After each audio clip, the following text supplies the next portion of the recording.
Anheuser-Busch is in hot water.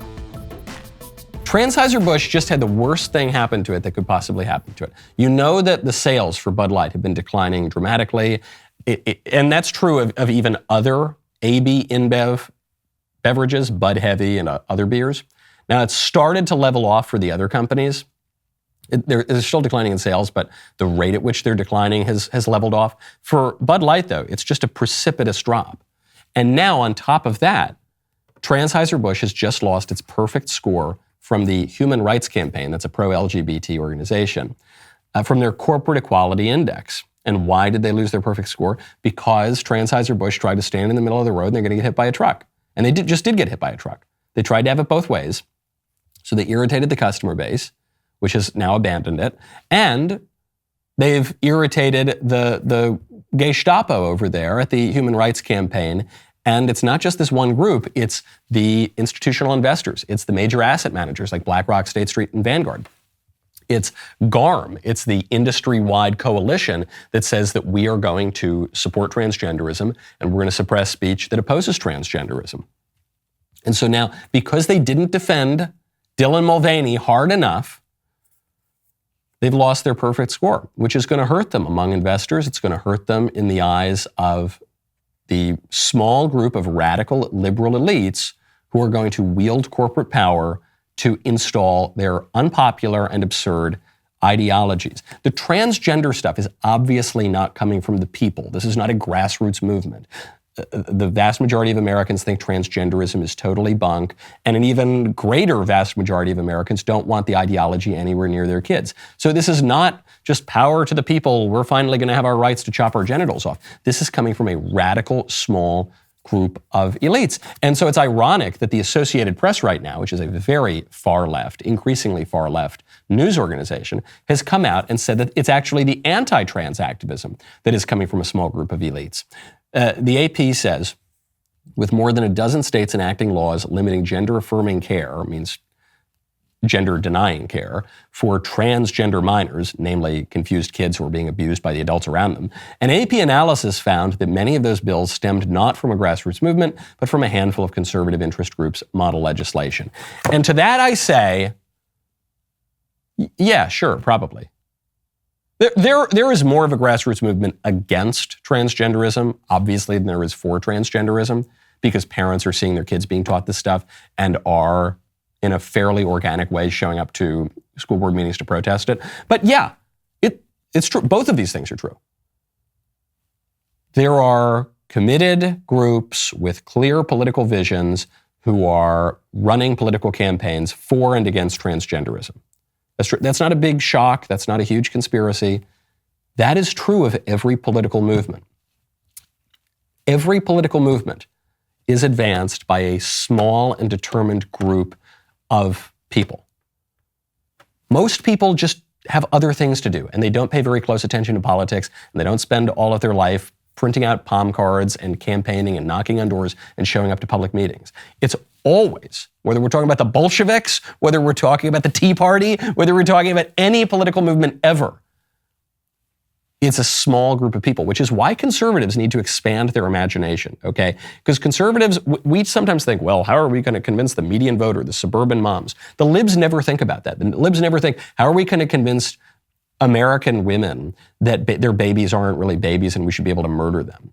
The libs never think, well, how are we, oh goodness, we might lose the suburbs, the suburban moms, if we try to trans their kindergartners in the public school. They just go for it. They have a broad political imagination. In fact, that's one of their slogans. They say, some people see things that are and say why, I dream things that never were and say why not. It's a line from JFK, his brother RFK used it, Democrats have used it for many, many years. It comes from a socialist playwright. It actually comes from the mouth of the devil in the socialist playwright's play about the Garden of Eden. It ties right in with all the rest of the liberal political vision. But that's what they do. Why don't conservatives do that too? It's a small, determined band of people that persuade the public.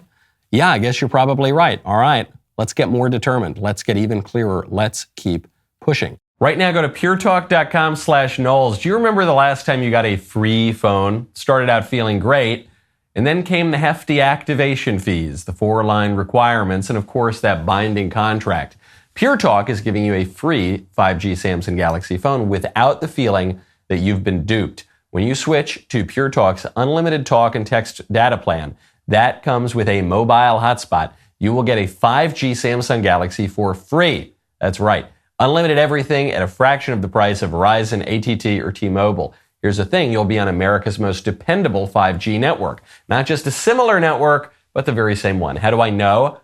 Because I'm a customer. Make the switch to Pure Talk, the cell phone wireless company I am proud to stand behind because they provide a phenomenal product, and they're proud to stand behind our mission at the Daily Wire. Pure Talk's US-based customer service team helps make the switch in as little as 10 minutes, and you can even keep your phone number. Go to puretalk.com/Knowles, Knowles, for your free Samsung Galaxy when you sign up for unlimited talk, text, and unlimited data. That is puretalk.com/Knowles. Pure Talk, wireless for Americans, by Americans. As we approach Pride Month, something tells me there's going to be more LGBT stuff in the news. There is a Nebraska state senator. Her name is Senator Michaela Cavanaugh. She has made, I think, one of the relatively most articulate arguments in support of the transgender ideology and policies that affirm this ideology that I have ever heard. Senator Cavanaugh, take it away. We love trans people. Trans people belong here. We need trans people. We love trans people. Trans people belong here. We need trans people. We love trans people. Trans people belong here. Notes. We need trans people. We love trans people. Trans people belong here. We need trans people. We love trans people. Trans people belong here. I hadn't considered that. We need trans people. We it's love really helping me see the people. issue from a Trans new people belong here. We and need interesting trans perspective. People. We love trans people. Trans people belong here. We need trans people. She goes on for another 2 or 3 minutes. But I think I've got the broad strokes of the argument. My favorite part of the clip is that no one joined in. She was obviously trying to start a chant for everybody. It's like a guy who gets up at a baseball game. Here we go, Yankees. Here we go. Here we go, Yankees. Why aren't they joining in? Here we go. Here we go. Okay, all right. Maybe I'll just sit down then. So nobody joined in to the chant. Why did this lady recite these mantras over and over again? Rather than making an argument, rather than presenting evidence, why did she just chant, we need, we love, we do this, that, do? Why did she do that? Because the left-wing political agenda, and especially the transgender agenda, is less a matter of rational argument and much more a matter of occult ecstasy, spiritual ecstasy. It's not just the trans agenda, though. It's the climate activism. It's all the rest of it. We need to save the planet. How dare you? No! Ah! And they just sort of yell and scream, and they don't make calm, clear arguments. What is her thesis in this mantra? We need trans people. My first reaction to that was, do we? Are we, one, is there any such thing as trans people? I don't think so, because the premise of transgenderism is that you can be the opposite sex secretly, but have the physical appearance of the other sex, and that isn't true. So do we have a shortage of trans people? There aren't enough trans people. We need to make more trans people. We need to encourage more people to become trans. Well, actually, that's what the conservatives are accusing the libs of doing. And the libs are saying, we're not doing that. We're not grooming anybody. We're not encouraging people to do this. But obviously they are. And this woman is admitting that implicitly with her mantra. We need even if trans people existed as a real ontological category, which they don't, but let's say they did, what would we need them uniquely to do? Is there something can they fly? Can they read minds? What special gift does this group of people have that other people don't have? This is the same kind of argument that the libs make. This is a more fantastical version of it, obviously, but this is the same kind of argument that the libs make when they say, we need millions of illegal aliens from Venezuela to come across every year, because without them, who will pick our grapes? As though Venezuelans have this unique ability to pick grapes and no other group of people on the face of the earth can pick grapes. Or what the libs say, they don't even realize how condescending this is. They'll say, we need all these Venezuelans to come across to America because we need them to clean our toilets. Do you think, how offensive is that to Venezuelans and to everybody else? It's offensive to everybody. To say this group of people, they are preternaturally gifted at scrubbing toilets, and also every other person on earth, Black, white, Asian, other kinds of Hispanic who don't come over in hordes. Those people, they're just not able to do it. They get a scrub brush. They just think, oh, what do I do with this? They rub it on the ceiling. Oh, where does this thing go?